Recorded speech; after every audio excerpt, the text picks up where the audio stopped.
Standard 8 is about accessibility, and by accessibility we mean providing equally effective, equally integrated alternative media to support students with various types of impairments.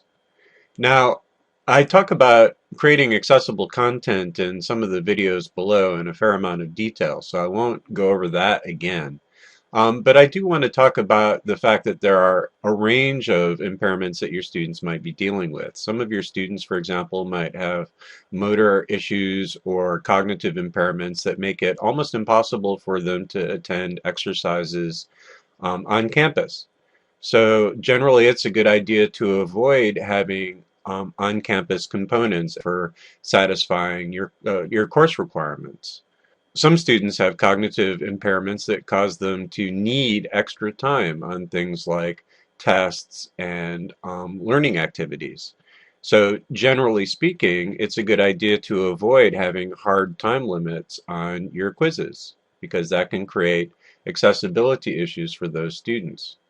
Your course material should be accessible to students with hearing impairments. So that includes creating captions on videos, and they should also be accessible to students with visual impairment. So avoid using color as the sole means of conveying importance.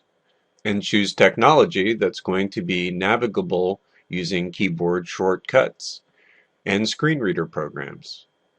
Now, one other requirement that I want to mention is that your course should always include a statement in your syllabus directing the student to guidance on how to obtain an accommodation. So let's go ahead and look at the syllabus for this course. I'm going to open that in a new tab and go to the course information syllabus.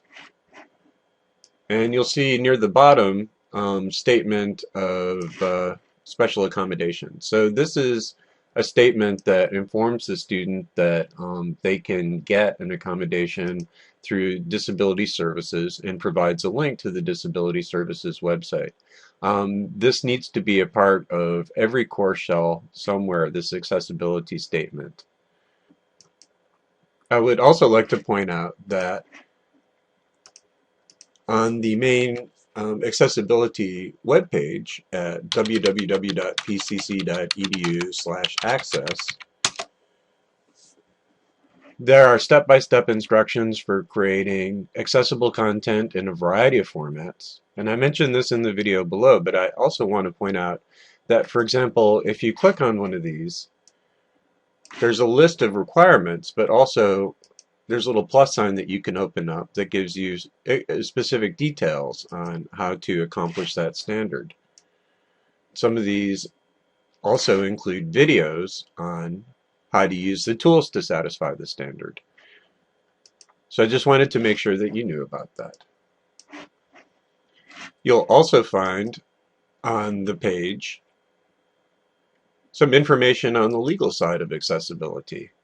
So there have been a number of recent lawsuits that have resulted in settlements where institutions have been required to go in and retrofit all of their existing course materials for accessibility within a fixed deadline that's part of the settlement. So for example, this Louisiana Tech University lawsuit, they had to go in and retrofit all of the course materials that had been created over the last couple of years within a 1-year time frame.